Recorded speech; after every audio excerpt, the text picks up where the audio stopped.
Nakipag-usap sina Moises at Aaron sa hari ng Ehipto. Ikalimang kabanata. Pagkatapos, pumunta sina Moises at Aaron sa Faraon at sinabi, "Ito ang sinasabi ng Panginoon, ang Diyos ng Israel. Payagan mong umalis ang mga mamamayan ko, para makapagdaos sila ng pista sa ilang para sa akin." Sinabi ng Faraon, "Sino ba ang Panginoon para makinig ako sa kanya, at payagang umalis ang mga Israelita? Hindi ko kilala ang Panginoon, at hindi ko paaalisin ang mga Israelita." Sumagot sina Moises at Aaron, "Nagpakita sa amin ang Diyos ng mga Israelita. Kaya kung maaari, payagan mo kaming umalis ng 3 araw papunta sa ilang, para makapaghandog kami sa Panginoon naming Diyos. Dahil kung hindi, papatayin niya kami sa pamamagitan ng sakit o digmaan." Pero sinabi ng hari ng Ehipto, "Bakit ninyo patitigilin sa pagtatrabaho ang mga tao? Bumalik na kayo sa trabaho. Tingnan ninyo kung gaano kadami ang mga taong patitigilin ninyo sa pagtatrabaho." Nang araw na iyon, nag-utos ang Faraon sa mga Ehipsyong namamahala sa mga Israelita sa trabaho at sa mga kapatas na Israelita.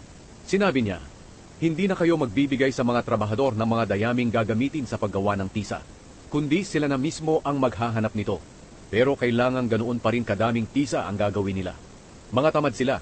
Iyan ang dahilan na nakikiusap silang paalisin ko sila, para makapaghandog sa kanilang Diyos. Pagtrabahuhin pa ninyo sila ng matindi, para lalo silang maging abala at mawalan ng panahong makinig sa mga kasinungalingan."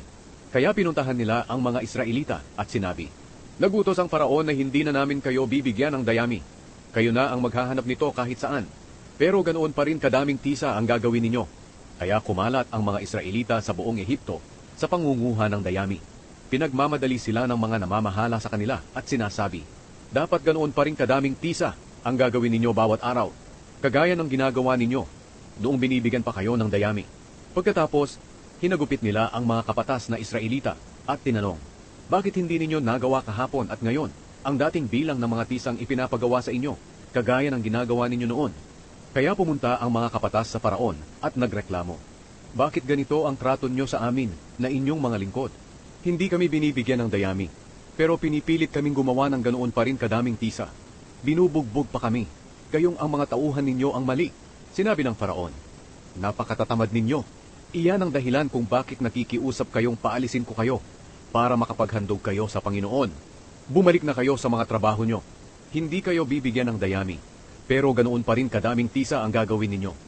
Dahil sa ipinilit ng Faraon na gawin nila ang dami ng tisang ipinapagawa sa kanila araw-araw, napag-isip-isip ng mga kapatas na Israelita na mahihirapan sila.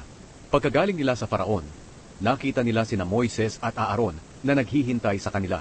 Sinabi nila kina Moises at Aaron, "Parusahan sana kayo ng Panginoon. Dahil sa inyo nagalit sa amin ang Faraon at ang mga tauhan niya. Magiging dahilan nila ang ginawa ninyo para patayin kami." Ang pangako ng Diyos na ililigtas ang mga Israelita.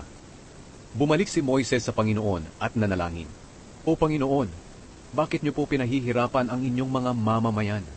Bakit pa ninyo ako isinugo sa kanila? Mula nang sinabi ko sa Faraon ang mensahe ninyo, lalo pa niyang pinagmalupitan ang inyong mga mamamayan, at hindi niyo man lang sila iniligtas."